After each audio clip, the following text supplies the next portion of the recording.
A inteligência artificial já existe, quer a gente queira ou não. Inteligência artificial. Machine Learning, robôs. É interessante, mas é assustador. Some of the biggest names in science and technology warn about the dangers of using artificial intelligence to make weapons. I think the development of full artificial intelligence could spell the end of the human race. This is really like the scariest problem to me. That's where you need the regulators to come in and say, hey guys, you all need to pause and make sure this is safe. A inteligência artificial tem potencial para solucionar os problemas mais complexos da atualidade e do futuro. A inteligência artificial vai impactar tudo. Nada vai ficar fora disso. É um renascimento. É uma era de ouro. Estamos prestes a deixar as pessoas fazerem mais do que poderiam sozinhas. Para que queremos a inteligência artificial? Para resolver problemas, ter mais prosperidade, mais saúde? O propósito tem que ser esse. Com inteligência artificial, os computadores começam a aprender, a pensar, a reescrever, a desenvolver os próprios programas. Isso pode nos dar a habilidade de ouvir melhor, de ver melhor, nos dar capacidades que nunca tivemos antes. Unindo as habilidades de um médico a um sistema de inteligência artificial, é possível criar novos medicamentos que pesquisadores nem sequer seriam capazes de considerar. A expectativa de vida poderia aumentar incrivelmente. Parece coisa do Star Trek, mas acreditem, vai acontecer. A questão é se vamos ser espertos o suficiente para fazer escolhas que representem o que queremos como sociedade. Cientistas criam inteligência artificial hoje para traçar os caminhos de um novo amanhã. Como essa tecnologia mudará nossas vidas agora e no futuro, cabe a nós.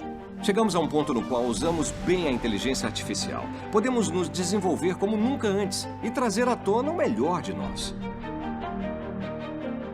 Este é Por Trás da Inteligência Artificial, apresentado por IBM. Muita gente acha que inteligência é uma coisa misteriosa, que só pode existir em organismos biológicos como nos humanos. A inteligência artificial tem feito parte da nossa vida sem que a gente consiga perceber. É possível evocar um comportamento inteligente em máquinas? Coisas como a capacidade de aprender ou então de raciocinar? Não há uma definição que diga isso é inteligência artificial. Na verdade, há uma série de práticas e técnicas que as pessoas juntam para definir a tecnologia. Acho que podemos definir simplesmente como a habilidade de conquistar objetivos complexos. Então a inteligência artificial trata-se de uma inteligência não biológica. A inteligência artificial tem muitas definições, mas resumidamente, quando uma máquina desenvolve a habilidade de ver, ouvir, entender e aprender sobre o mundo como nós, é considerada artificialmente inteligente. Imaginei que perceberia que sou robô pelos fios saindo do meu corpo. A compreensão da linguagem é um dos maiores desafios na criação de máquinas inteligentes. Oi, Gibu. Oi, Cíntia. Do computador de Star Trek... The next hatchway on your right. Thank you. You're welcome, Commander Riker. A Samantha, de Ela. As máquinas da ficção científica se comunicam facilmente conosco. What do I call you? Do you have a name? Yes. Samantha. Really? Where'd you get that name from? I gave it to myself, actually. Mas fazer com que máquinas entendam a linguagem humana é uma das tarefas mais difíceis para a inteligência artificial na atualidade. Línguas têm nuances complicadas, o que gera dificuldades para computadores que seguem regras fixas. A linguagem também pode ser mal interpretada, como na famosa frase de Groucho Marx. One morning I shot an elephant in my pajamas. How he got in my pajamas, I don't know. Conseguir entender o que está sendo dito é extremamente difícil para um computador. O que tentamos fazer no processo natural de aprendizagem da língua é se perguntar o que significa quando usamos essas palavras numa frase, como as sentenças estão relacionadas entre si. Essa palavra é próxima da outra e por quê? O que pra gente é uma coisa muito fácil, pros computadores é algo difícil. And now, here is the host of Jeopardy, Alex Trebek. A little over 3 years ago, the folks at IBM came to us with a proposal that they considered to be the next grand challenge in computing. And that was designing a computer system that could understand the complexities of natural language well enough to compete against Jeopardy's best players. Um dos primeiros grandes avanços no processamento da linguagem natural aconteceu no desenvolvimento da inteligência artificial Watson para participar do programa Jeopardy! Watson não chegou pronto para vencer o jogo. Yell barracuda, everybody says, huh? What? You yell shark? You've got a panic on our hands, is said in this film. Watson. What is the 4th of July? No. Max. What is Jaws? Thank you. 4th of July. A equipe levou anos para desenvolver, refinar e treinar o sistema, incluindo meses de treinos em uma simulação do jogo. Founded in 1789, this Washington, D.C. school was the USA's first Catholic college. Sorry, I'm stumped. Oh. Para tornar Watson um competidor, a equipe reforçou o sistema com algoritmos de matemática avançada e tecnologias de inteligência artificial como machine learning. Em fevereiro de 2011, Watson finalmente fez sua estreia na TV para mostrar ao mundo o que tinha aprendido. Even a broken one of these on your wall is right twice a day. Watson tenta entender a pergunta rompendo a frase em uma análise morfológica. Depois, faz uma varredura em bilhões de livros, artigos e documentos que cobrem uma grande variedade dos assuntos apresentados no jogo, para chegar a milhares de respostas possíveis. Watson então coleta, analisa e compara evidências de todo o material para reduzir as possibilidades. Milhares de algoritmos diferentes trabalham juntos para analisar a probabilidade de cada resposta possível. Watson classifica as possibilidades restantes de acordo com a probabilidade. Tudo isso acontece quase que instantaneamente. Watson. What is clock? Clock is correct. What is Christchurch? Yep.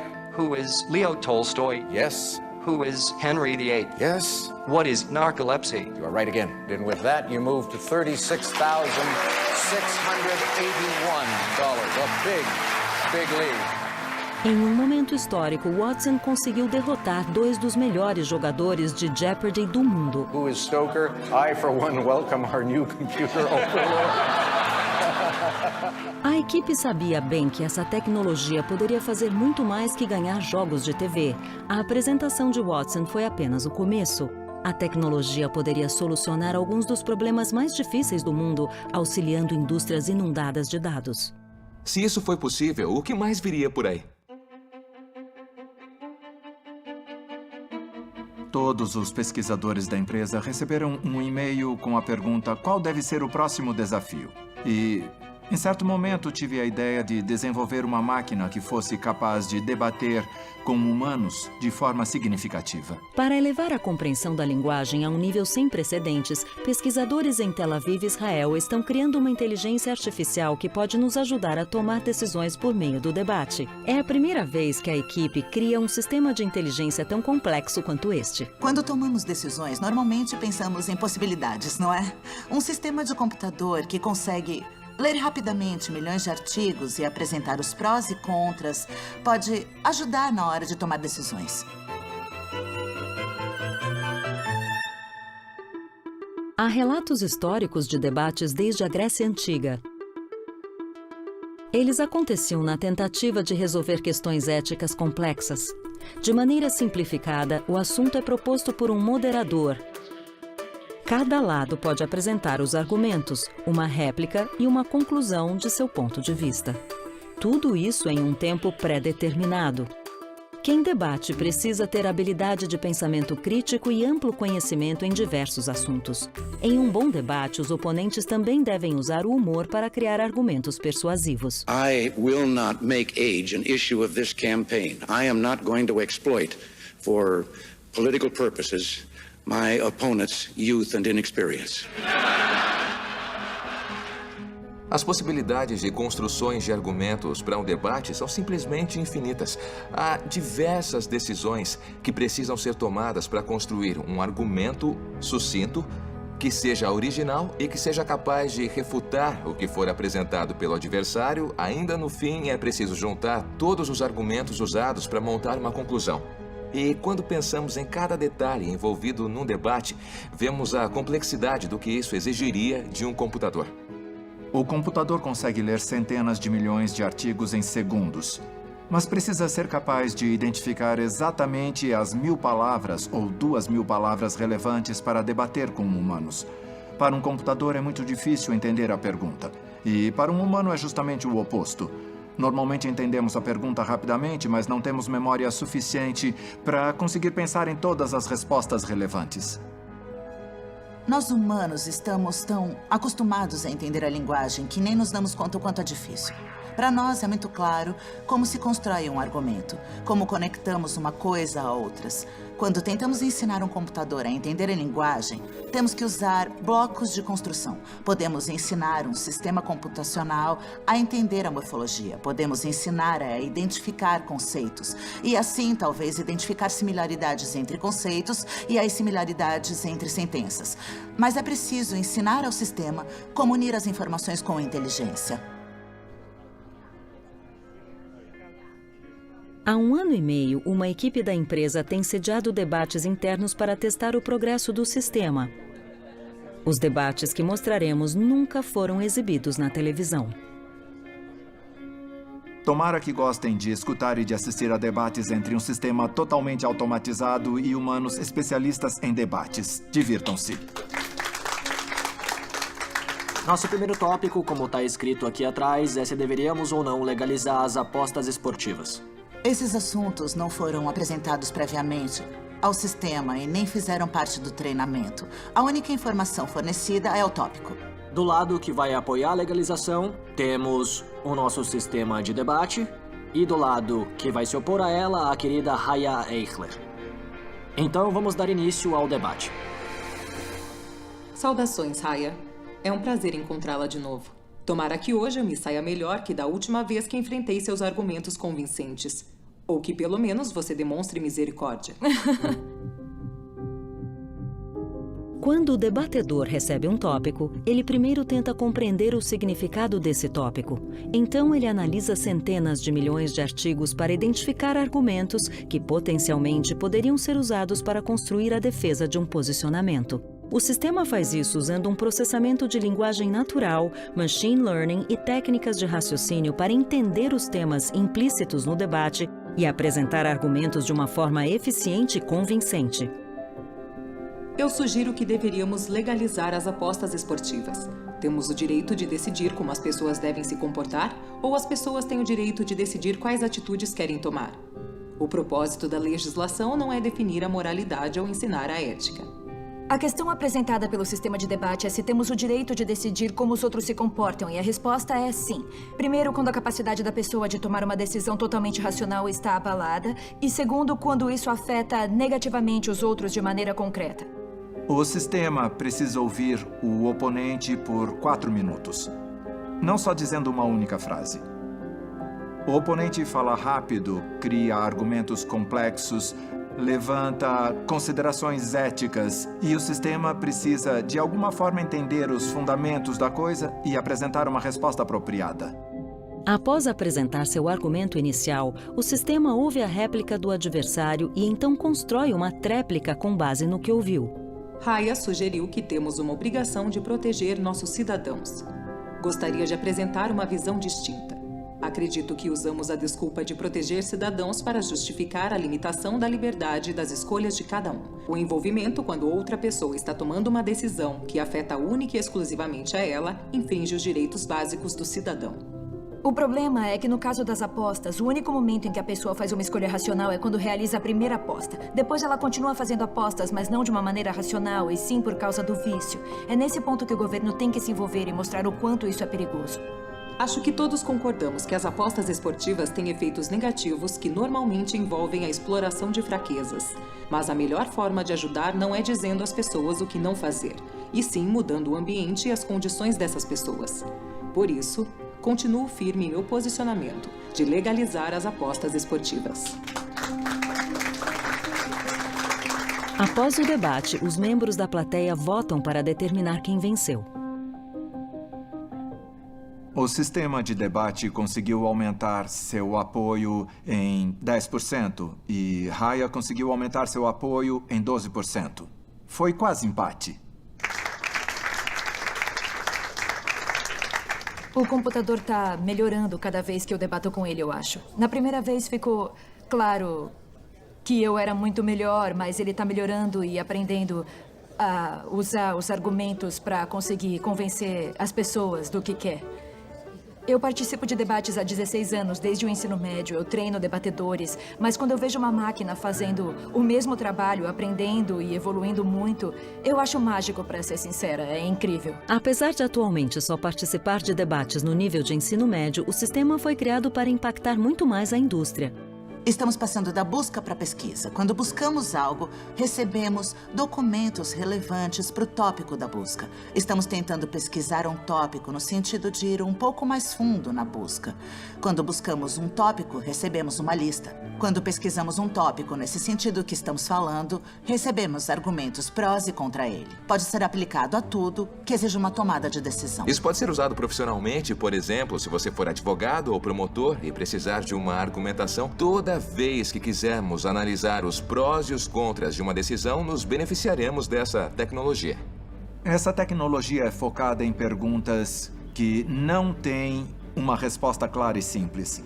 A maioria das questões que encontramos na vida tem essa natureza. Então, acho que estamos trabalhando com algo que é fundamental para o nosso dia a dia. Por isso, imaginamos que vai ter muitas aplicações diferentes. 5 anos atrás, o Noam apresentou um slide com a frase: qual será a próxima coisa legal que vamos fazer? E então decidimos criar o sistema. Naquela época, parecia algo impossível. Eu acho que queria criar alguma coisa que fizesse a diferença. A ideia gradualmente cresceu. Essa é uma experiência que foge dos padrões. O computador é capaz de discutir questões morais e éticas, de discutir assuntos muito controversos. Então, sem mais delongas, eu apresento o sistema de debates. Aproveitem. Saudações, Raya. É um prazer encontrá-la de novo. Tomara que hoje eu me saia melhor que da última vez que enfrentei seus argumentos convincentes. Eu sugiro que deveríamos legalizar as apostas esportivas. O propósito da legislação não é definir a moralidade ou ensinar a ética. Acho que a tecnologia tem tudo para continuar melhorando a vida. Um sistema capaz de criar argumentos convincentes poderia mudar a forma como nossa sociedade toma decisões. Mas e quanto às decisões tomadas em milésimos de segundos quando há vidas em risco? O que acontece quando a inteligência artificial assume o volante?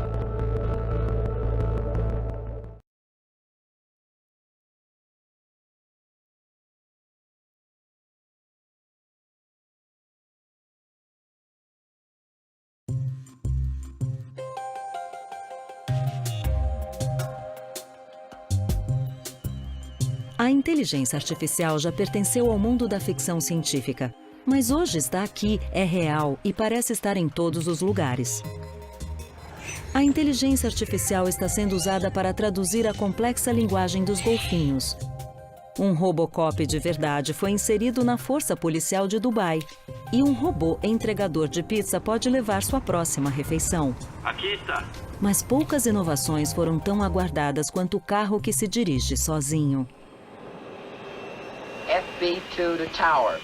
We're heading for Chicago. Please route us through. Roger, FB2. You're now under automatic control. Hands off steering. Mind if I smoke a cigar? Oh, not with this wonderful air conditioning.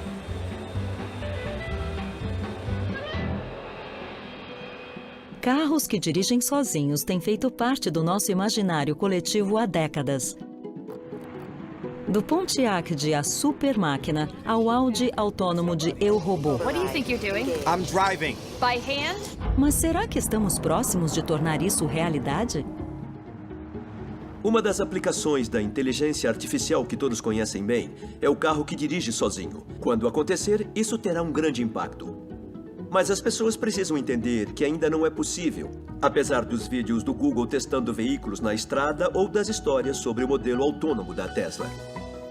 O primeiro carro autônomo surgiu em 1987. Então, eles já existem há bastante tempo, mas ainda falta muita coisa para que eles possam ir para estradas comuns. Como chegamos nesse ponto é uma questão bem complexa. Acho que a primeira pergunta a se fazer é como esses carros autônomos vão operar em um mundo caótico no qual as pessoas dirigem. Isso ainda não aconteceu porque dirigir é difícil. Dirigir em condições perfeitas, nas quais nada estranho está acontecendo, é fácil de fazer. Mas lidar com condições complicadas, quando está escuro, quando está chovendo, é difícil para humanos e vai além das capacidades dos atuais sistemas de inteligência artificial. 35 mil pessoas morrem por ano em acidentes de carro nos Estados Unidos. O mais importante, na minha opinião, é tirar pessoas idiotas como eu do controle de algumas centenas de quilos de metal se movimentando em alta velocidade. A inteligência artificial funciona bem quando não tem problema se ela falhar. Os robôs limpadores vivem cometendo erros. Eles limpam a mesma área 3 vezes seguidas. Essa falha momentânea não importa a longo prazo nesse caso, mas vai importar se seu carro bater no mesmo muro 3 vezes. Não pode acontecer. Tem que funcionar perfeitamente quando se trata de algo grande com você dentro. Carros autônomos ficavam inicialmente em circuitos de teste. Mas nos últimos anos, empresas como Waymo, Tesla e Cruise levaram seus carros para as estradas. Esses programas de pilotagem percorreram milhões de quilômetros para melhorarem sua performance, mas diversos acidentes fatais recentes aumentaram as preocupações sobre a confiabilidade da tecnologia. Uber today put the brakes on all road testing of its self-driving cars after a deadly accident. Carros autônomos são tecnicamente possíveis, mas isso ainda levará um tempo. O jeito é continuarmos dirigindo, mesmo com todos os acidentes que acontecem. A segurança é o aspecto mais importante dessa tecnologia, sem dúvida. Os elementos mais importantes com os quais o consumidor se importa são instintivos. O carro vai ver as coisas que eu vejo? O carro vai agir do jeito que eu agiria com base nas coisas que estiver vendo? São perguntas simples, para as quais precisamos ter respostas claras antes de aceitarmos a tecnologia. A inteligência artificial usada num carro autônomo tem que ser capaz de enxergar. É o que chamamos de percepção. Tem que coletar todas as imagens e entender o que são os objetos, como é a pista e assim por diante. Ela também precisa entender como os objetos estão se movendo e criar predições. Depois, o carro precisa se perguntar, com base nisso e no lugar de destino, aonde eu vou? Isso é planejamento. Outro desafio dos carros autônomos seria conseguir entender o contexto social no qual estamos inseridos.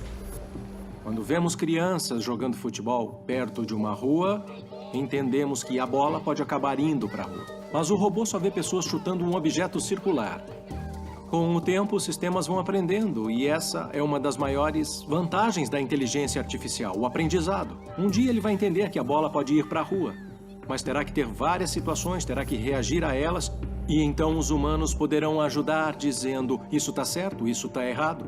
E ele vai aprender com o tempo, assim como alguém que acabou de tirar carta e que vai aprendendo com o tempo. Com a capacidade de aprender por meio da experiência e mais de 80 bilhões de dólares investidos em tecnologia, carros autônomos podem ganhar as ruas em pouco mais de uma década. Pesquisadores estimam que 1 em cada 4 carros será autônomo em 2030. Caronas compartilhadas poderão reduzir o número de carros nas ruas, permitindo a transformação de nossos espaços urbanos. Vamos poder readaptar as ruas para poder acomodar todos os tipos de transporte, bicicletas, pedestres, menos carros.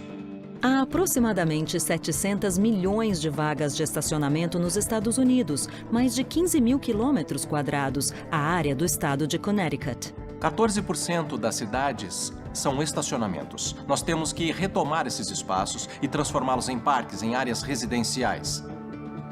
Pensando no meu filho pequeno, ele não sonha em ter um carro. O que ele quer é andar num carro autônomo.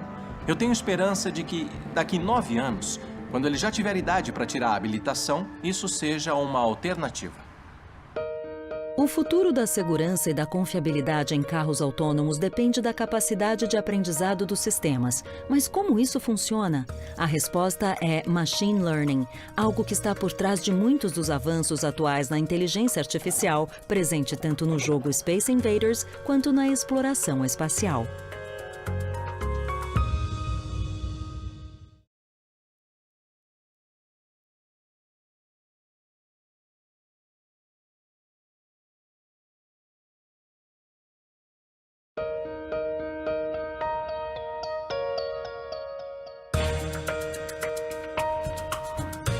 A base da inteligência humana é a capacidade de aprender. Todo o progresso humano é resultado do aprendizado com esforços anteriores, da evolução do nosso entendimento e da invenção de novas soluções. Cientistas da computação vêm tentando fazer com que máquinas aprendam como humanos há décadas. Tudo começou com um jogo de tabuleiro. That man isn't playing checkers against a computer, is he? Sure, and it plays pretty well. Who's that watching? He's Dr. A.L. Samuel, an MIT graduate now with IBM. O primeiro grande avanço público da inteligência artificial foi um sistema que aprendeu a jogar damas melhor que o homem que criou o programa. Isso aconteceu em 1957. Analisando os dados de milhares de partidas, o sistema aprendeu quais jogadas aumentariam a probabilidade de vitória.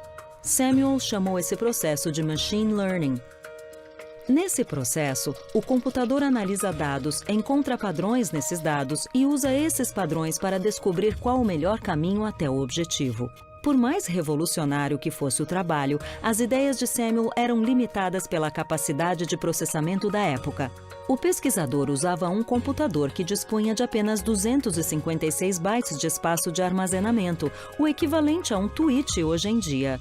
And now Deep Blue has begun with Rook E1. Correct. Rook F1 to E1. Rook F1 to E1.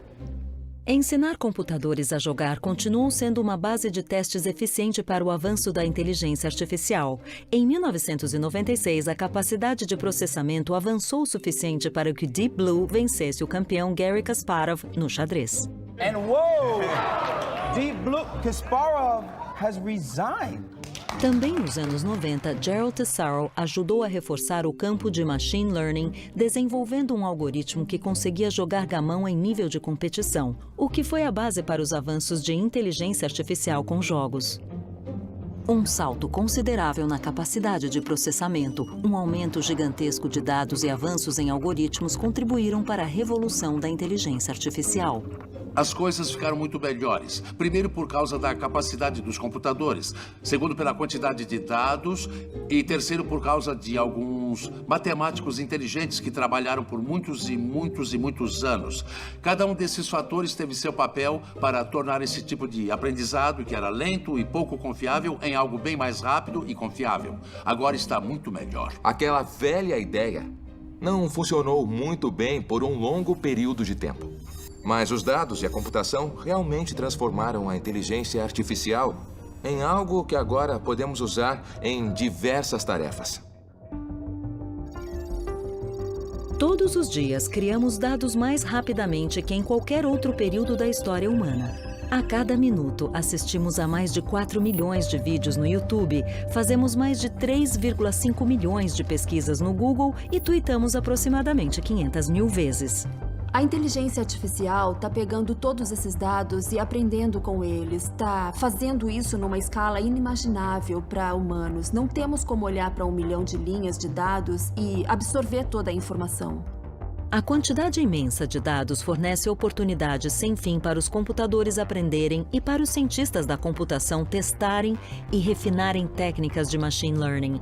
Como todos contribuem com dados na internet, todos são parte desse experimento.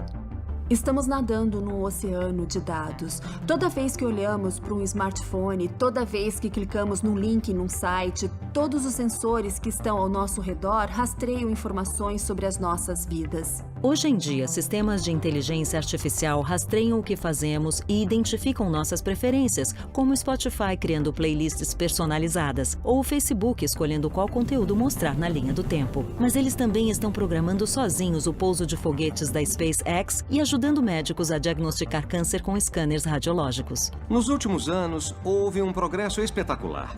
Muitas coisas que os especialistas achavam que levariam décadas, de repente já tinham acontecido. Os sistemas mais antigos que venceram campeões de xadrez, por exemplo, tinham a inteligência toda programada por humanos que sabiam jogar xadrez. Atualmente, a grande diferença é que a máquina é capaz de aprender por si só.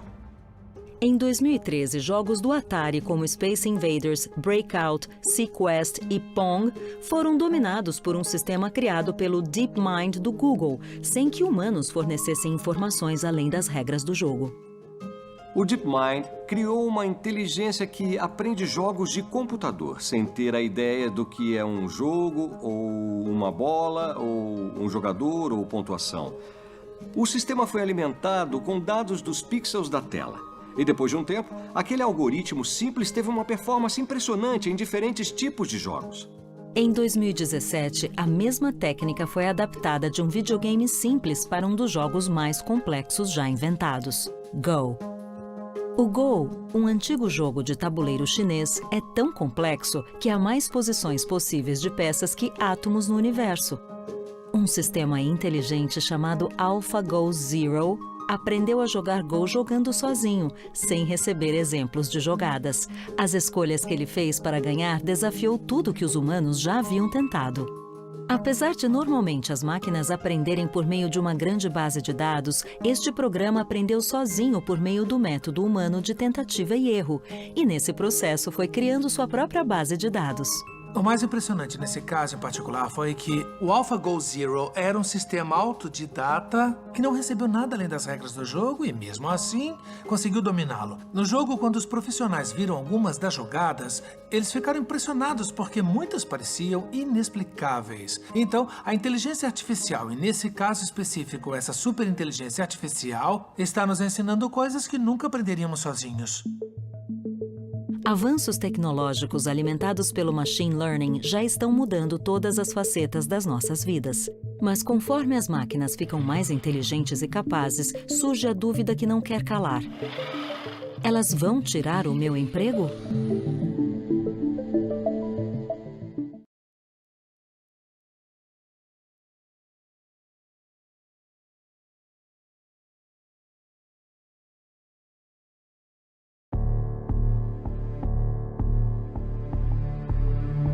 Robots may be coming for your job. Machines could eventually replace people in the workforce. Will the huge advances in robotics and artificial intelligence strip away more and more jobs?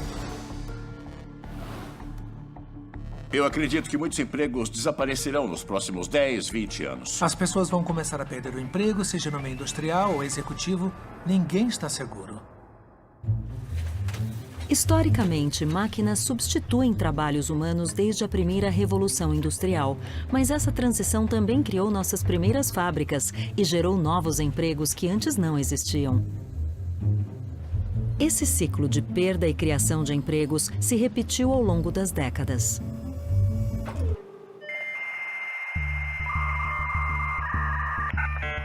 A internet e a era digital eliminaram funções como cartógrafo, datilógrafo, agente de viagens e telefonista. Ela também redefiniu a indústria da música e do entretenimento, impulsionou a economia global, as compras online e empregos que não existiam 20 anos atrás, como youtuber, gestor de mídias sociais e desenvolvedor de aplicativos. Nós vimos, geração após geração, a mudança nessa área. Nos adaptamos, descobrimos coisas novas e seguimos em frente. Estamos vendo o surgimento de uma nova revolução, na qual os avanços da inteligência artificial influenciarão tudo em nossas vidas. Haverá milhões de empregos que nem temos como imaginar agora. Eles vão surgir por causa da tecnologia. O que está acontecendo hoje não são as máquinas substituindo humanos, mas sim humanos que trabalham com inteligência artificial substituindo humanos que não a utilizam. É fundamental pensar em como se pode trabalhar melhor usando essa tecnologia. Em Boston, Massachusetts, a Rethink Robotics criou robôs artificialmente inteligentes que dividem o espaço da fábrica com humanos. Aqui contamos com a inteligência artificial nos bastidores. Ela sabe que precisa pegar de um jeito específico, ela sabe como posicionar o braço e também sabe algumas regras, como, por exemplo, se eu tirar isso, o robô vai detectar que precisa pegar alguma coisa, então ele tenta de novo até pegar. Medimos a força de cada uma das 7 articulações. E isso nos ajuda a identificar, por exemplo, quanta força estamos aplicando ou quando a máquina carrega algo, quanto isso realmente pesa. Temos uma câmera aqui em cima, então a cabeça pode olhar ao redor para entender quando as coisas estão mudando e agir de formas diferentes. Essa máquina aprende com demonstração, não programação, o que permite que quase qualquer um a treine para as tarefas. A Sawyer é ótima para fábricas muito pequenas, que têm menos de 10 funcionários. Se optasse por um robô tradicional, seria preciso contratar uma equipe de programadores. Uma coisa que dá para fazer para otimizar o tempo de trabalho é pré-orientar a garra para que ela possa... Tivemos a ideia de, em vez de programar um robô, treinar um robô, que é o que faríamos com uma pessoa. A gente mostra a tarefa, demonstra as coisas que elas têm que fazer e elas juntam as informações para descobrir como fazer. Percebemos nas pequenas fábricas que algumas pessoas com pouca base técnica aprenderam a usá-lo e se tornaram chefes de robótica. Aprenderam a treinar o robô. Sawyer está mudando o modo como pessoas trabalham com robôs em fábricas de todo o mundo. Mesmo uma pequena empresa de carimbos em Richmond, Virgínia, está modernizando a produção após 40 anos no mercado.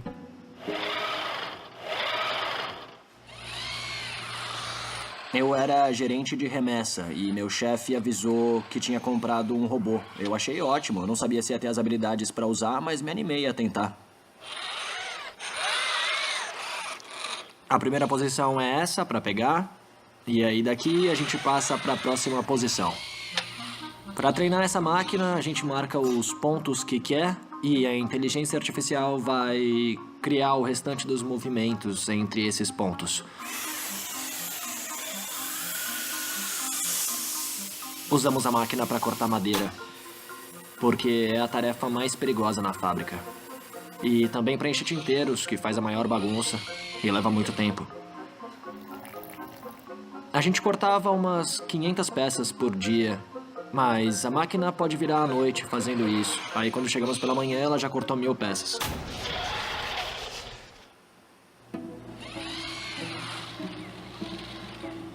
Eu trabalho aqui há 30 anos. Para mim, isso mudou tudo.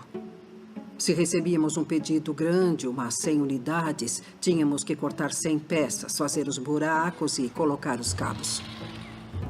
Agora, a Sawyer faz tudo isso. Me irrita pensar que a máquina faz tudo? Não, fica à vontade. Eu comecei como representante de serviço ao cliente, depois fui transferido aqui para dentro, virei gerente de remessa. E agora, depois da chegada da Sawyer, eu virei o técnico de robótica. Quando eu venho pro trabalho, eu sei que eu vou treinar um robô para fazer algo novo que provavelmente ninguém ainda fez. É muito mais legal. Robôs podem fazer coisas chatas e repetitivas que deixam as pessoas entediadas. Com isso, elas podem trabalhar em outras coisas e se tornar muito mais eficientes. Enquanto Sawyer imita a capacidade humana de aprender pela demonstração, outros robôs imitam a agilidade humana. O mini-robô Spot, da Boston Dynamics, consegue abrir portas. O robô Atlas consegue correr, saltar e praticar parkour. Há ainda outros robôs que têm a nossa aparência. Há registros de milhares de anos atrás, por exemplo, na mitologia grega, de pessoas imaginando robôs, máquinas feitas à nossa imagem e semelhança. Existe o desejo de imitar o humano. De criar um robô que se pareça ao máximo com o ser humano. Acho que na ficção científica nós os chamamos de replicantes. Um aspecto interessante nos filmes Blade Runner é que os androides são totalmente indistinguíveis dos humanos. They were designed to copy human beings in every way. Existe um movimento, especialmente no Japão, de criar robôs que se pareçam ao máximo com humanos, mas eu acho que essa é uma coisa muito desastrosa de fazer. Não queremos chegar no ponto de achar que as máquinas têm, de alguma forma, os mesmos direitos dos humanos, porque se parecem com pessoas. Podemos ter o androide mais sofisticado de todos que parece um ser humano, fala como humano, se comporta como humano. Mas se ele não tiver uma consciência própria, não é uma pessoa. Não queremos que todas as máquinas sejam conscientes. Talvez a torradeira não precise ser consciente. Se sua torradeira fosse super inteligente, para ela seria uma tortura ser forçada a ficar só torrando o pão o dia inteiro, né? Mas, no caso de um robô que cuida de idosos, é bom que ele conheça a pessoa que está ajudando e crie laços com ela. Imagino que o idoso preferiria que o robô fosse consciente e dissesse coisas com sinceridade. Só a consciência pode criar uma base para moralidade, sentido e propósito. Coisas com as quais nos preocupamos. Se conseguirmos descobrir qual o processamento de informação corresponde às experiências de consciência subjetiva, poderíamos criar máquinas que sentem empatia real e que se importam conosco. Ensinamos a inteligência artificial a trabalhar, pensar e raciocinar de formas revolucionárias. Tá bom, pessoal, agora eu vou entregar os iPads. Mas e quando é a inteligência artificial que nos ensina as coisas?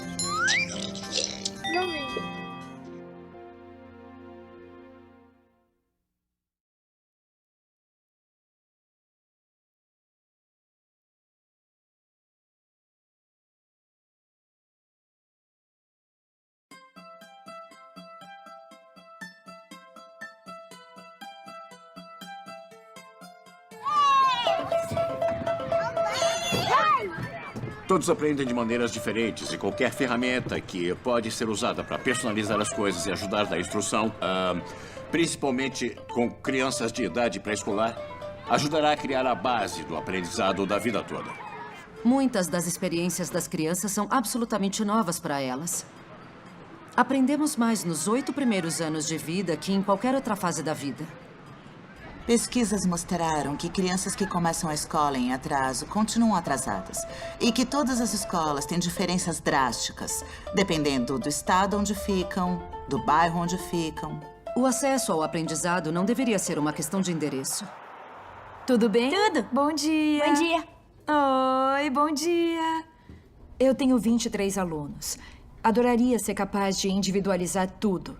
Toca aqui, rapaz. Você viu isso? Mas isso é muito difícil, porque eu tô sozinha, ainda mais no jardim da infância, que nem sempre se tem ajuda. Mas o aplicativo Sesame tem sido uma bênção. IBM, Watson e Sesame Workshop estão colaborando com uma pesquisa e um programa piloto de um novo aplicativo de ensino de vocabulário. É um tutor de vocabulário para a primeira infância com foco em alunos do jardim de infância. Crianças com melhor situação financeira ouvem 30 milhões de palavras a mais até os 4 anos do que as que são menos abastadas. Por causa disso, as mais pobres têm mais dificuldade de aprendizado. O desenvolvimento nessa fase é extremamente importante para que a vida da criança seja bem-sucedida. Acho que esse aplicativo pode diminuir essa diferença. Tá bom, pessoal. Agora eu vou entregar os iPads. Quando abrem o aplicativo, as crianças costumam começar pelo Word Chow. Yogi, feed me as many Word Chow snacks as you can before the song ends. Quando jogamos Word Chow, ele diz uma palavra.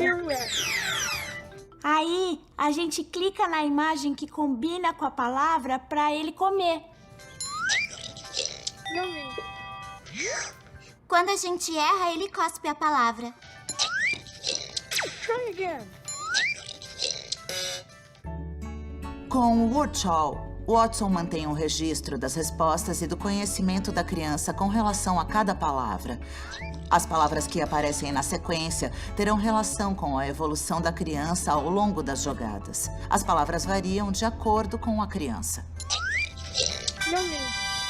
Pode até parecer um jogo infantil, mas além das aparências, a inteligência artificial está coletando dados e algoritmos estão registrando o nível de vocabulário da criança com base nas respostas. A máquina prevê e decide em quais palavras a criança precisa se focar mais, porque cada uma tem um jeito único de aprender. Splat the pie when I say half. Ready? Half. Esse aplicativo de vocabulário inclui jogos adaptativos e vídeos da Vila Sésamo que ensinam palavras novas e reforçam o aprendizado. Quando a criança completa as atividades específicas, a palavra aprendida é adicionada ao livro pessoal de palavras, um registro de que a criança já sabe seu significado. Eu tô orgulhosa porque meus alunos estão lendo pra caramba. Eles dominam muito mais do que se espera de uma criança de jardim de infância. Estão usando as palavras que aprenderam no piloto de 9 semanas. Octógono, escultura, medida, campeão. Camuflagem, conflito, idêntico, octógono, atleta. Aumentar. Isso, deixa tudo maior. Aí dá pra gente ver melhor. Tecido significa que as árvores perdem as folhas uma vez por ano. Uma pirueta é dar uma volta girando sobre o mesmo eixo. Vemos crianças pegarem as informações que aprenderam por meio das interações com o aplicativo de vocabulário e usarem em circunstâncias do mundo real espontaneamente. A inteligência artificial tá aqui, quer a gente queira ou não. Já ouvi crianças dizerem, dá pra inventar um robô que faça as coisas pra gente. Eu pensei, legal que as crianças de 6 anos estejam pensando assim. A gente pode inventar um robô que ajude a fazer coisas como o dever de casa, se a gente não entender a pergunta. Jogos de inteligência artificial costumam ter como foco crianças pequenas durante os anos críticos de desenvolvimento cerebral. Mas será que a inteligência artificial pode ser usada além da primeira infância, por todo o período escolar até a fase adulta? Quando vamos passando de ano na escola e chegando à vida adulta, tudo vai se personalizando. E a inteligência artificial pode auxiliar bastante ao longo de todo o período escolar das pessoas. Também está sendo desenvolvido um tutor de inteligência artificial para ajudar alunos e professores universitários. Por meio de uma parceria, essa tecnologia tem sido desenvolvida e testada com cerca de 800 alunos em 12 universidades norte-americanas. Pesquisas já comprovaram que aulas particulares levam ao aprendizado. Tem um estudo que mostra que 97% dos alunos que recebem monitoria personalizada ficam entre os 20% melhores da sala. Apesar do valor da monitoria estudantil, essa abordagem é difícil de implementar a todos os alunos quando e onde eles precisam. Todos têm bases diferentes, desafios diferentes, mas a tecnologia vai personalizar a educação para cada aluno em particular. Vamos, tá na hora de levantar. Vocês têm que tomar café da manhã e o remédio. Vamos, queridos. Os meus pais não fizeram faculdade e eu queria poder dizer que fiz, que completei a minha formação. Jayce, tá na hora de acordar. Cadê o seu copo? Eu tô estudando biologia e psicologia este semestre. Mas quando a gente tem filhos e estuda, é muito diferente de ser só um universitário comum. Escova direitinho os de trás também. Eu tenho 3 meninos de 9, 6 e 2 anos. Cuidado com o pirulito. Prontinho. Além disso, trabalho 20 horas por semana e também faço faculdade em tempo integral. Vamos falar sobre tipos de educação parental. Quando termino, aí vou para casa e a primeira coisa que eu faço normalmente é me sentar à mesa de jantar e fazer os deveres de casa por 2 horas e meia, mais ou menos. Se eu não tomar um copão de café, eu paro de render. Eu usei o Tutor Watson para aula de psicologia. E isso me ajudou muito, porque eu não tive que reler todo o material que tinha sido passado em aula diversas vezes para conseguir entender. O Tutor Watson é um sistema virtual de monitoria que fala com os alunos. É como se fosse um colega de estudo. Os alunos disseram que parecia mesmo ter uma pessoa ajudando enquanto eles estudavam as matérias. Ele me faz uma pergunta e se eu acerto a resposta, tudo certo. Se não, o Watson volta e me faz uma pergunta diferente para me levar para a direção certa.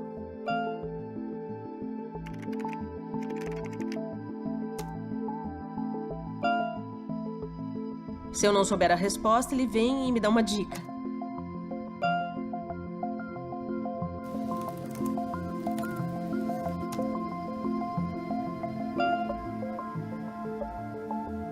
Watson adapta todo o conteúdo com o qual foi treinado para cada aluno individualmente. Ele se programa a cada turno da conversa. Então, com base no que o aluno escreve, independente da resposta estar correta, totalmente errada ou então parcialmente correta, o sistema começa a guiar o aluno para levá-lo ao melhor aprendizado.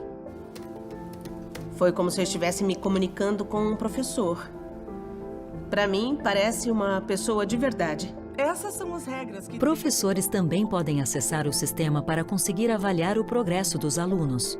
Da perspectiva do professor, conseguimos ter acesso às perguntas dos alunos. Então, se eu perceber que muitos alunos não estão entendendo um conceito, eu posso ajustar minhas aulas para focar mais nesse conceito. Talvez tentar encontrar uma forma diferente de explicar a questão.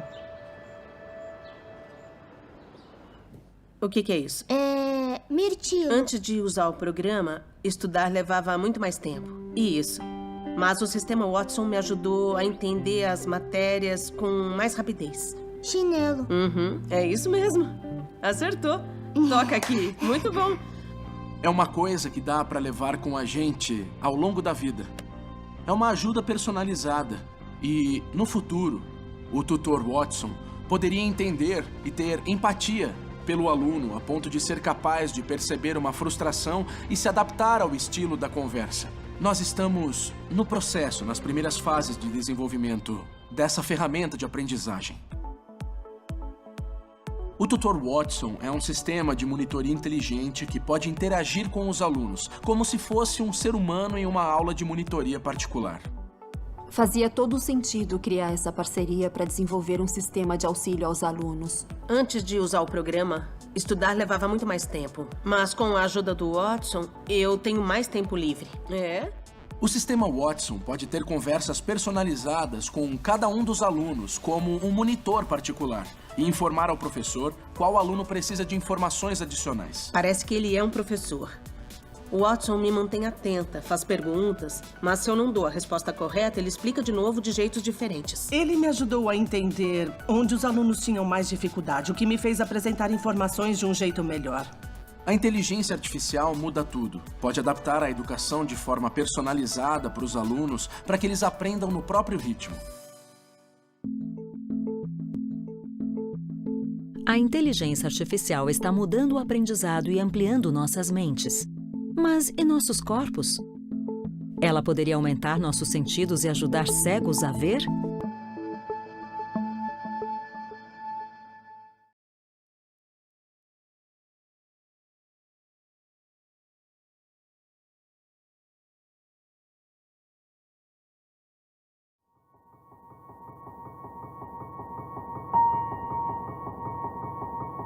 Do homem de 6 milhões de dólares ao homem de ferro. Sempre nos fascinamos com a ideia de nos fundir com as máquinas. Conforme a inteligência artificial avança, os limites que separam nosso corpo da tecnologia estão desaparecendo a cada dia. Com esse tipo de tecnologia, podemos passar a ter novas habilidades que nunca tivemos, com as quais a evolução não teria a menor chance de nos presentear. Nosso instinto é pensar que queremos ser mais inteligentes, ter mais memória. Mas e quanto a habilidade de ver melhor, de ouvir melhor, de experimentar o mundo ao nosso redor de uma forma diferente? O Mario Kart tem um modo que faz todas as curvas. A gente só precisa acelerar e o videogame cuida do resto. Pelo menos assim eu posso jogar com eles. Ainda tô em quinto? Sétimo. Sétimo? Eu sempre fico em primeiro nesse jogo. Porque eu e o Franklin, a gente ainda tá aprendendo, né? É, a gente tá aprendendo. Eu nasci com uma doença na retina chamada retinite pigmentosa. Isso significa que algumas células do olho vão morrendo com o tempo. No começo, a gente perde a visão periférica. Aí, isso piora até ficar a cegueira noturna, o que significa que no escuro a gente não vê nada. Se continuar fechando, a gente vê em túnel. Aí, começa a perder a percepção de luz e depois disso, não sobra nada. Fui considerado cego aos 18 anos. Não queria me revoltar pelo fato de não enxergar mais nada. Então preferi me adaptar rapidamente. A corrida foi uma forma de fazer isso depressa. Quando comecei a correr, ia até um campo de futebol que tinha atrás da minha casa. Pensava, é um campo, com certeza não vai ter ninguém correndo por perto. Eu posso aproveitar esse espaço para correr. Depois fui conhecendo as estradas da região. Funcionou bem, depois que eu tropecei em algumas coisas, como postes de luz, e memorizei todos os obstáculos. Aí, depois de alguns anos, comecei a treinar para correr maratonas. A corrida logo se tornou mais que apenas um hobby para Simon. Ele começou a competir em maratonas pelo mundo. Mas corredores cegos normalmente correm acompanhados de guias e Simon queria ser independente. Comecei a pensar em como poderia dar um jeito de participar das provas sem precisar da ajuda de um guia. Foi assim que conheci a WearWorks. Aqui é como se fosse a garagem do Vale do Silício, mas não estamos no Vale do Silício, estamos em Nova Jersey. Isso aqui acabou se transformando nisso. E funciona ainda. Na época, o Keith já tinha criado uma coisa como esta. Eu desenvolvi esse traje no qual podemos baixar um programa de Kung Fu. Com isso, quando a gente dá o soco, você consegue saber qual foi a velocidade com base em dados de aceleração captados por esse traje. Foi nosso primeiro contato com Haptics. Haptics é a ciência de aplicação do toque às nossas interações com tecnologia. É o que acontece quando você sente o celular vibrar, em vez de ouvi-lo tocar.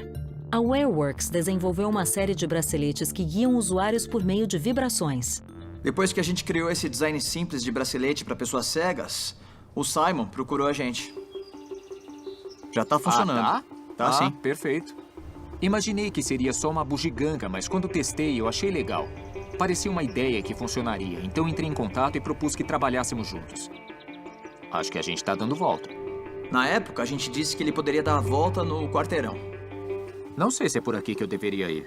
Mas o Simon decidiu nos desafiar para ver se conseguíamos fazer ele correr uma maratona. Simon e a equipe de Wearworks passaram meses desenvolvendo a Wayband, um bracelete com inteligência artificial para guiá-lo pela maratona de Nova York. O que é mais difícil que guiar deficientes visuais na cidade? Guiá-los pela maratona de Nova York. A audácia do que estamos tentando fazer pode auxiliar toda a comunidade de deficientes visuais. 6 semanas antes do grande evento, a equipe se encontra no Central Park para testar o protótipo. 3, 2, vai! O bracelete funciona criando um corredor virtual, um pouco mais amplo que o corpo humano.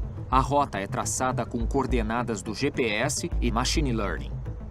A vibração dos braceletes é o que garante que a gente se mantenha nesse corredor. Vai um pouquinho para a direita. Ele vibrou para me mandar para a direita mesmo. Ah, ótimo. Eu sei que estou seguindo pelo corredor quando o bracelete não vibra. Quando não recebo nenhum sinal, significa que estou indo na direção certa e tá tudo bem. Quando começo a sair do corredor, a vibração indica que eu estou indo para o lado errado e que eu tenho que voltar para o corredor. Não tá sentindo nada agora? Não tô sentindo nadinha de nada. Perfeito. Com o tempo, esses corredores sensoriais serão criados com base em milhões de pontos coletados pelos usuários da Wayband.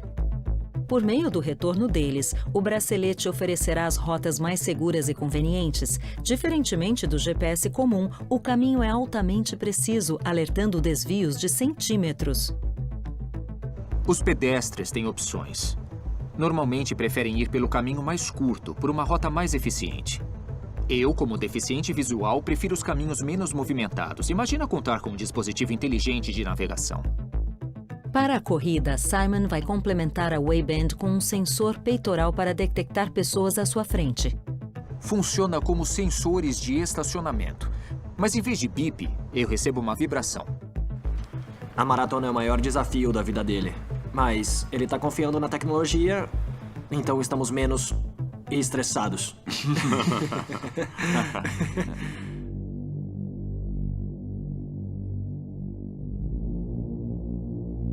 Atenção, corredores do primeiro pelotão. Vamos iniciar a corrida do pelotão em menos de 5 minutos. Essa é a primeira vez que tenho a oportunidade de competir sozinho numa maratona. É uma coisa que eu já quero fazer há muito tempo. Se esse dispositivo funcionar perfeitamente hoje, vai fazer uma diferença enorme no meu dia a dia, na movimentação pela cidade, pela casa e, claro, nas outras maratonas.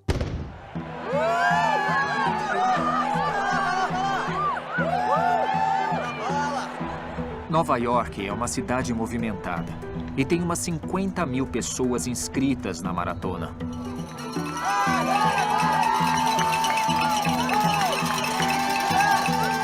Tem algumas curvas, uma multidão dando apoio e fazendo barulho por todo o percurso.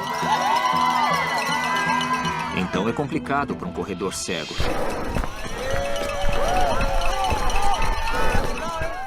É nesses momentos que a tecnologia faz a diferença.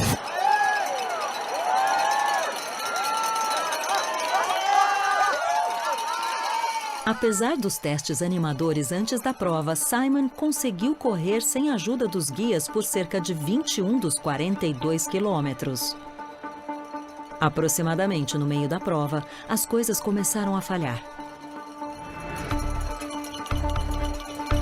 O Os edifícios e pontes de metal atrapalharam o GPS e os celulares de dezenas de milhares de corredores e espectadores interferiram no sinal da Wayband. Simon ainda enfrentou outro problema: o clima. Quando a chuva começou a cair, os sensores ultrassônicos pararam de funcionar. Nesse ponto, Simon teve que contar com os amigos para alcançar a linha de chegada.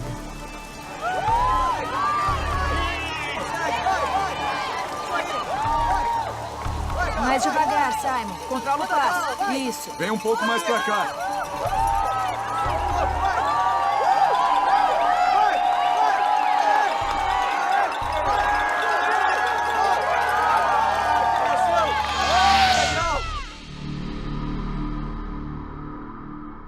Não foi perfeito, mas para mim, terminar a maratona já é uma conquista imensa. A inteligência artificial pode ser usada para aumentar as capacidades humanas, seja melhorando nossos sentidos ou ampliando nosso conhecimento. Não deveríamos dividir o mundo entre humanos e máquinas. A inteligência artificial deve ser vista como uma companheira. Em qualquer situação, é bom pensar no que se pode aproveitar e melhorar. E essa experiência serviu principalmente para isso. Não corro para subir no pódio. E por que você corre? Para testar coisas assim.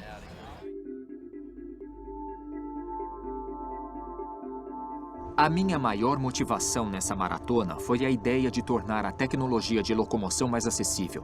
Porque o único jeito de disponibilizar esse tipo de coisa é se gente como eu fizer o papel de chata e ficar insistindo para tornar acessível. O desenvolvimento da tecnologia requer um longo caminho. Os primeiros aviões inventados estavam muito longe de um Boeing 787.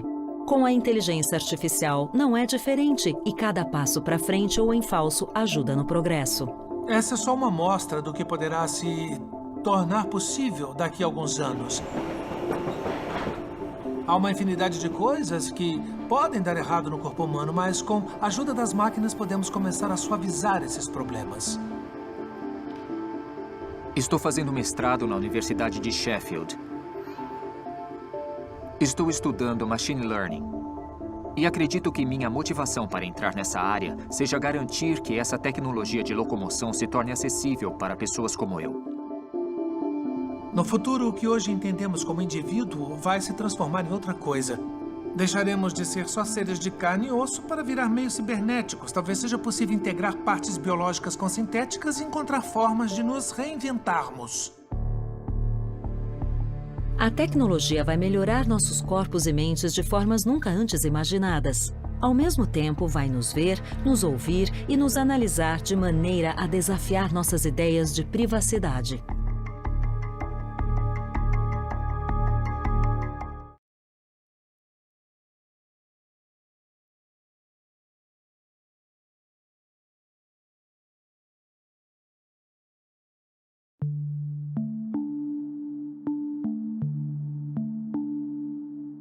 Olha, eu acho que o maior problema da inteligência artificial está relacionado à privacidade. Isto porque o grau de vigilância, com certeza, só vai aumentar, seja com reconhecimento facial ou com qualquer outro tipo de bioassinatura que surgir nos próximos anos. Ficará muito fácil saber quem é quem. Mas mais que isso, será possível saber o que as pessoas estão dizendo, quais as motivações de cada um. Na busca pela criação de computadores que interpretassem o mundo como nós, demos a eles câmeras no lugar dos olhos, microfones no dos ouvidos e a inteligência artificial para processar as informações. Mas qual é o limite da percepção das máquinas? Com visão computadorizada, a inteligência artificial pode navegar por espaços tridimensionais, permitir que carros autônomos vejam o que há ao redor e entender expressões faciais de crianças. É bom ver você outra vez. Ela também pode analisar rostos para identificar indivíduos por meio do reconhecimento facial.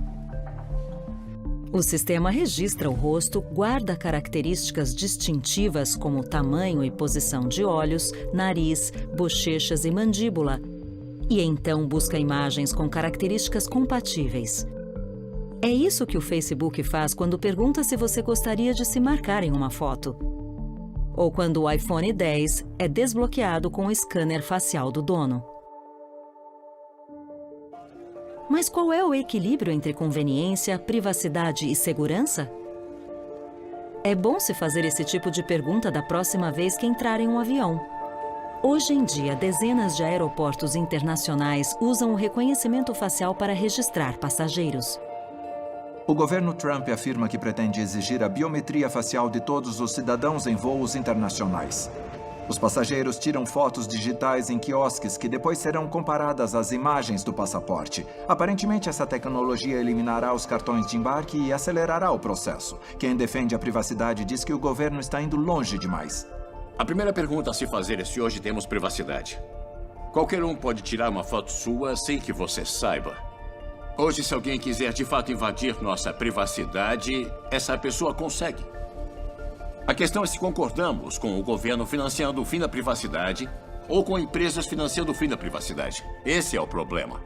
Num esforço para deter criminosos e ataques terroristas, países de todo o mundo usam tecnologia de reconhecimento facial em locais muito movimentados, como eventos esportivos, shows e estações de trem. A China, de longe, é o país mais bem-sucedido na captura de suspeitos por meio dos sistemas de reconhecimento facial. De acordo com a polícia, essa tecnologia levou à prisão de 375 suspeitos, incluindo 39 fugitivos apenas na cidade de Guiyang. It's hailed as progress, but also poses ethical questions, particularly in a country with 170 million surveillance cameras. A China está atualmente criando o mais poderoso sistema de reconhecimento facial do mundo. O objetivo é conseguir identificar qualquer cidadão chinês pela imagem do rosto em questão de segundos. O governo chinês também está usando o reconhecimento facial para encorajar bom comportamento. 4 cidades da China estão usando o reconhecimento facial para humilhar pedestres imprudentes. As pessoas são filmadas, reconhecidas pelo sistema e suas informações pessoais, inclusive o endereço residencial, são exibidas nas telas da região. Isso faz parte do programa de fiscalização do governo, que conecta câmeras de segurança públicas e privadas para criar uma gigantesca plataforma de vigilância a nível nacional. O que conhecemos como privacidade vai se tornar coisa do passado e vamos ter que superar essa ideia muito em breve. Eu me lembro do 1984, do Orwell, no qual o grande irmão está sempre vigiando as pessoas num sistema de governo que usa essa tecnologia contra a vontade dos cidadãos. O mais irônico é que estamos levando essa tecnologia para dentro de casa voluntariamente. Eu acredito que é só virar uma chavezinha e o Google Home e o Amazon Echo podem passar a registrar tudo que você e sua família dizem. Outros usos da análise facial podem desafiar nossas ideias sobre o que um computador deveria saber sobre nós. Researchers have developed a form of AI that can identify individuals who are gay or straight. This is insane. Em 2017, um grupo de pesquisadores da Universidade de Stanford afirmou ter desenvolvido um algoritmo que podia distinguir gays de heterossexuais com base em características e expressões faciais. O algoritmo analisava imagens de um site popular de encontros e era capaz de determinar a sexualidade de homens com uma precisão de 81% e de mulheres com uma precisão de 74%. Quanta informação nossos rostos revelam sobre nós e como essa informação pode ser usada? Por exemplo, a inteligência artificial poderia determinar se alguém é criminoso só pelo rosto, sem outras informações? Uma empresa diz que sim. Podemos analisar milhares de fotos em poucos segundos de qualquer fonte, como câmeras de segurança. Neste caso, todos esses homens foram destacados como ladrões. Dá para ver que a precisão é de 90%. O Faceception, criado em Tel Aviv, Israel, prevê traços de personalidade com base em imagens faciais, sem bases de dados, apenas pelo rosto. Vivemos olhando para as pessoas e julgando se são simpáticas ou não, sexy ou não sexy. Já as máquinas não ligam para a raça das pessoas, gênero e posição política, por exemplo. A nossa ideia é ensinar as máquinas a entender humanos como uma informação única e simples, a imagem do rosto. Faceception lê o rosto e determina a probabilidade de a pessoa ser um tipo específico de criminoso. As autoridades, então, interrogam os suspeitos destacados. Isso já está sendo usado pelo Sistema de Defesa israelense e pelo Departamento de Segurança dos Estados Unidos. Diferentemente do sistema que liga os rostos a uma base de dados, o Faceception não é ligado a nenhuma base de dados. Ele não busca ligar o rosto a uma ficha criminal, apenas analisa o rosto e determina se o visual é suspeito com base em acertos anteriores. É antiga a ideia de que os criminosos têm um tipo facial. O perigo disso é que, obviamente, não temos controle sobre nossa estrutura óssea ou nossa estrutura facial. Então, é só mais um jeito de estereotipar. It's highly controversial. What this makes people think of is this famous sci-fi movie, Minority Report, where people can predict who's going to commit a crime, and therefore people are arrested before they have committed a crime. I'm placing you under arrest for the future murder of Sarah Marks. No, I didn't do anything. Para que queremos a inteligência artificial? Deveria ser para ampliar habilidades, resolver problemas, ter mais prosperidade, mais saúde. O propósito tem que ser esse. A tecnologia é moralmente neutra. O fogo pode ser usado para esquentar nossas casas no inverno e provocar incêndios. Então, para mim, a pergunta é: o que podemos fazer para que a inteligência artificial ajude a humanidade a crescer em vez de afundar? A primeira parte é transformar os computadores problemáticos de hoje em sistemas de inteligência dignos de confiança. Porque se nem isso for possível, então toda essa tecnologia incrível pode acrescentar problemas ou ser hackeada e se virar contra nós. Toda nova tecnologia traz consigo riscos e promessas. Uma das maiores promessas da inteligência artificial é o desenvolvimento de novas formas de tratamento e de erradicação de doenças, o que nos daria a chance de uma vida mais longa e saudável.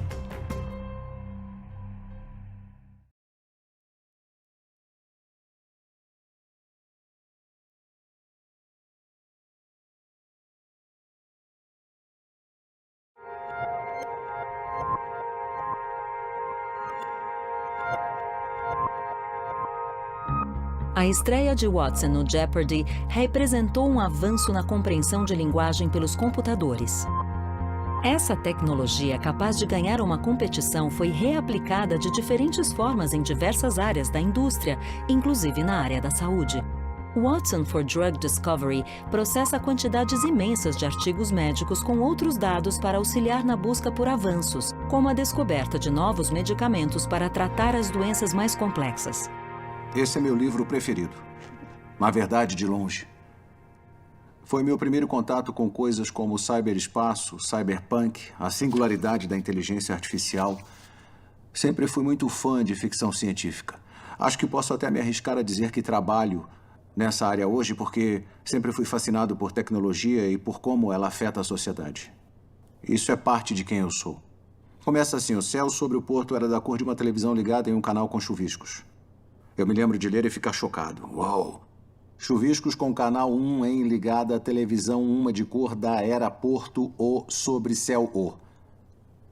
Isso faz parte do meu tratamento. Apoie as mãos às coxas e diga os meses do ano de trás para frente. É dezembro, novembro, outubro, setembro. A cada 3 meses, a Connie faz exames para ver como o Parkinson está progredindo. Coloque as 2 mãos para frente e vire as mãos desse jeito. Muitos são diagnosticados por volta dos 70 anos. Eu fui com 50 e poucos. Isso foi bom. E o outro lado?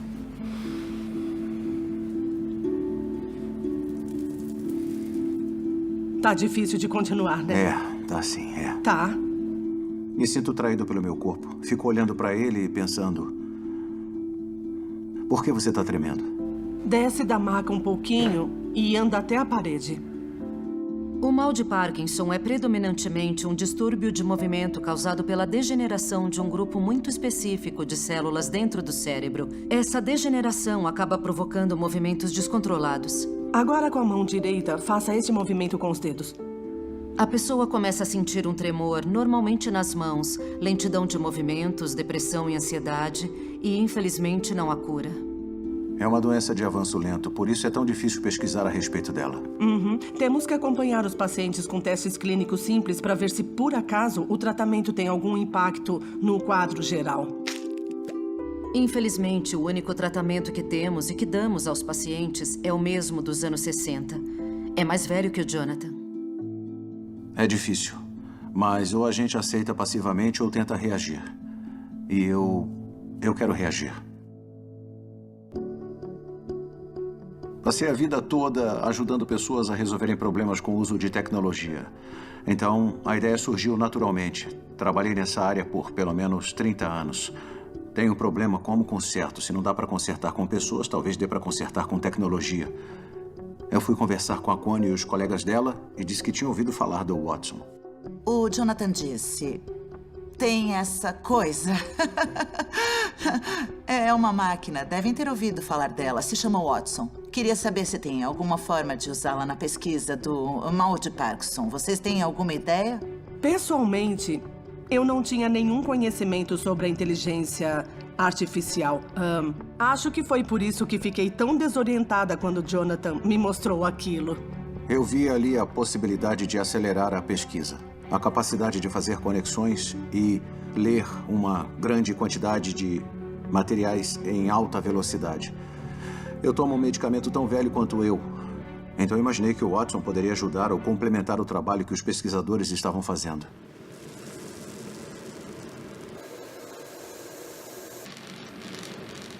Nós queríamos identificar drogas que já estavam no mercado para certas doenças e que também poderiam ser usadas no tratamento do mal de Parkinson. O complicado desse tipo de coisa é que é humanamente impossível ler todos os artigos sobre todas essas drogas. E nisso, a inteligência artificial pode ajudar. O Watson consegue achar as conexões que nós não vemos. Revistas de medicina publicam cerca de 500 mil de artigos por ano. Nenhum médico ou pesquisador poderia ler todo o material gerado. Mas Watson for Drug Discovery pode ajudar pesquisadores a encontrar rapidamente novas conexões em meio a um grande volume de dados médicos e farmacêuticos para ajudar a responder questões como: existe alguma droga que possa ser usada em um novo tratamento do mal de Parkinson? Após analisar 28 milhões de relatórios médicos em menos de 15 minutos, Watson encontrou 3.848 medicamentos que podem ser úteis no tratamento da doença. Nesse caso, ele gerou uma lista grande. Agora, nós temos que começar a decidir como vamos priorizar as drogas da lista. Muitas das drogas que apareceram na lista já vinham de certa classe de medicamento da qual tínhamos interesse para o tratamento de Parkinson, mas também apareceram outras drogas ali que nunca teríamos imaginado. E essa é a parte legal. Pegar novas ideias. Ideias nas quais as pessoas ainda não pensaram e testar. Olhamos para algumas e dissemos: como não pensamos nisso para tratar o mal de Parkinson? Essa é a parte mais interessante do projeto, porque estávamos fazendo uma coisa completamente nova naquele momento que nunca seríamos capazes sem o Watson para apontar a direção certa. O Watson for Drug Discovery faz coisas que humanos não são capazes de fazer e não faz outras coisas que os humanos fazem. Quando surgiram as novas drogas para a gente testar, eu me encontrei com Jonathan e contei para ele o que estávamos fazendo e o quanto era animador. Ele adorou. Está empolgado com isso porque vê implicações mais sérias. Ajudaria todo mundo que tem a doença, não só ele. Mas, por enquanto, só podemos começar os testes.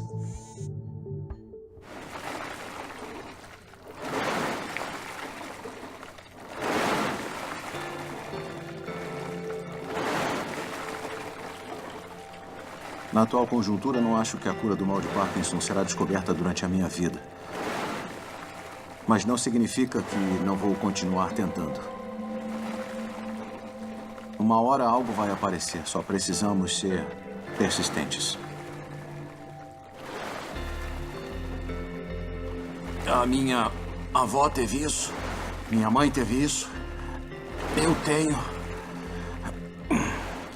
Eu quero que pare aqui.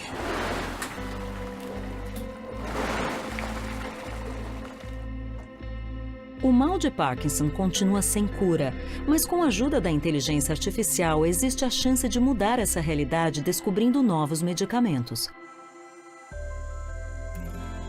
Já dá para ver que a inteligência artificial está criando formas totalmente novas de pesquisa. Eu acho que não seria humanamente possível fazer isso sem a inteligência artificial. esse é apenas o início da aplicação médica da inteligência artificial. Os sistemas estão começando a conseguir fazer análises do DNA para, por exemplo, medir a suscetibilidade a certos tipos de câncer ou a eficácia de determinada droga para um ou outro paciente. Esse pode ser o começo de uma revolução na medicina. Eu tenho certeza de que, se somarmos nossa inteligência à artificial, poderemos acelerar muito a descoberta de curas. Toca o nariz com o indicador e repete o movimento. Meu nome é Connie Maras, sou neurologista do Hospital Toronto Western e especialista em distúrbios de movimento, o que significa que a maioria dos meus pacientes tem mal de Parkinson. Eu fui fazer um exame e descobri que, infelizmente, tinha mal de Parkinson. Me sinto traído pelo meu corpo. A IBM nos procurou para discutir um projeto que tinham feito com uma instituição nos Estados Unidos e para mim ficou óbvio, desde que começamos a trabalhar com Watson, que o sistema poderia processar uma quantidade realmente imensa de informação em um curto espaço de tempo. Ou a gente aceita passivamente ou tenta reagir. E eu quero reagir. A inteligência artificial se mostrou incrível na capacidade de processar informações, reconhecer padrões, aprender, raciocinar e talvez até pensar. O propósito da legislação não é definir a moralidade ou ensinar a ética. Por enquanto, nenhuma inteligência artificial tem a versatilidade da mente humana. Será que elas chegarão a um nível de inteligência capaz de desafiar a nossa e atingirão um estágio chamado inteligência artificial genérica? O que isso significaria para o mundo?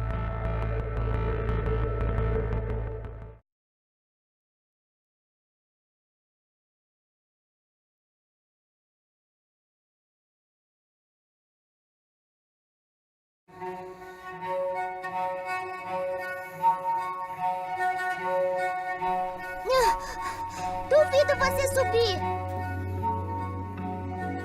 Os humanos têm uma inteligência genérica. Podemos fazer muitas coisas em muitos contextos diferentes. Nenhum computador de hoje é remotamente capaz de algo parecido. Eles são extremamente limitados em termos de ação. Ou jogam xadrez, ou jogam Go. Deep Blue has responded instantly with Bishop F1 to D3. Mas esse é o grande objetivo, criar o que nós chamamos de inteligência artificial genérica. Isso seria uma coisa profunda, porque lidaríamos com uma única entidade, uma mente, por assim dizer, que poderia de fato se tornar super adaptável.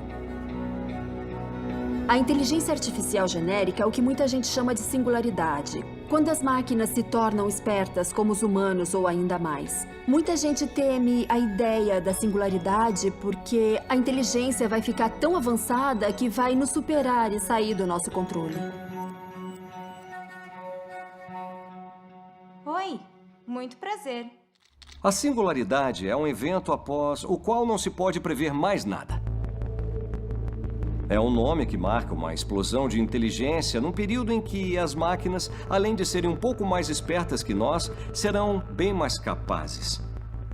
O que é uma explosão de inteligência? Na física, uma explosão é qualquer fenômeno no qual algo duplica de tamanho repetidamente, sempre sem parar. Então, algo pequeno se torna muito grande.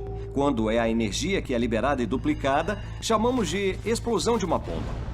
Quando é a população que aumenta desse jeito, é uma explosão populacional. Se acontecer o mesmo com a inteligência artificial, será uma explosão de inteligência. This is a data cell from the data cell drive. Se cada interação com um computador conseguir criar algo que é, de certa forma, melhor que o anterior, ele vai crescendo, crescendo e crescendo. Se esse computador é melhor que nós em tudo, incluindo na programação, rapidamente descobrirá formas de tornar o próprio software muito melhor. E aí continuará repetindo isso.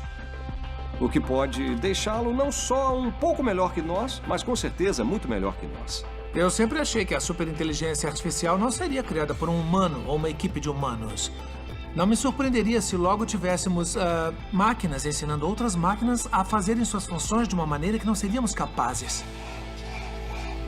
O ponto de virada na história humana seria a criação de uma inteligência artificial a nível humano. Seria comparável à chegada de uma civilização alienígena superior à Terra. Mas as máquinas não são alienígenas. São coisas que nós criamos. E temos que garantir que não se tornem uma espécie alienígena com objetivos próprios e diferentes dos nossos. No filme Ex Machina, vemos robôs que foram claramente criados de tal forma que os desenvolvedores não tinham controle sobre os objetivos. Ava, I said stop. Os filmes de Hollywood criam as preocupações erradas. Não deveríamos nos preocupar com a malícia, mas com a competência.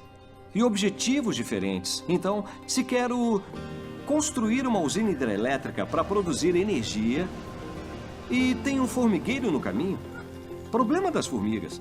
Não significa que sou um cara ruim que matou formigas porque quis.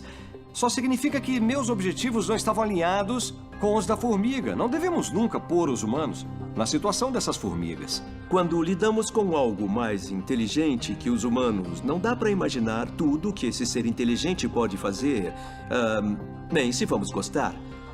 No filme Wall-E, todo mundo fica sentado em umas poltronas flutuantes, bebendo em copos gigantescos. Também não é o futuro que a gente quer. Eu imagino que as máquinas vão ser usadas para outras coisas e não ficar servindo tudo assim de bandeja para a gente. Não precisamos necessariamente temer a presença de seres mais inteligentes porque já vivemos isso quando crianças. Nossos pais eram mais inteligentes que nós, mas deu tudo certo porque os objetivos deles estavam alinhados com os nossos. Se a gente chegar mesmo, como sociedade, a criar máquinas mais inteligentes, temos que garantir que elas entendam nossos objetivos e os adotem sem gerar conflito. Aqui está o seu. O ser humano vive buscando aprimorar essas tecnologias. Coloca as mãos pra frente. Fazemos isso para nos entender, fazemos isso porque acreditamos que criaremos uma sociedade melhor e acho que fazemos porque acreditamos que nos tornaremos as pessoas que quisemos ser. O que me anima na inteligência artificial é a oportunidade de um futuro melhor. Eu acho que se planejarmos e trabalharmos duro, podemos usar essa tecnologia mais poderosa para criar o futuro inspirador com o qual nossos ancestrais sonhavam. Obrigada pela atenção. A inteligência artificial é uma ferramenta. Será que posso ser mais bem-sucedido profissionalmente? Ou ser um artista melhor? Um médico melhor? Como cientista, ela pode acelerar alguma descoberta? Essas são boas perguntas e deveríamos usar a inteligência artificial para auxiliar nisso. Acho que da perspectiva social, vamos ver uma evolução que não é nem utópica nem distópica. Quando me refiro a isso, penso na utopia da tecnologia fazendo tudo por nós e na distopia das máquinas como líderes cruéis que acabarão com a humanidade. Eu sempre digo que é uma escolha e que não deveríamos cair no determinismo tecnológico. A tecnologia é só uma ferramenta para atingir objetivos. Nós que decidimos como queremos usar a tecnologia para resolver os problemas para nós. Versão brasileira Vox Mundi.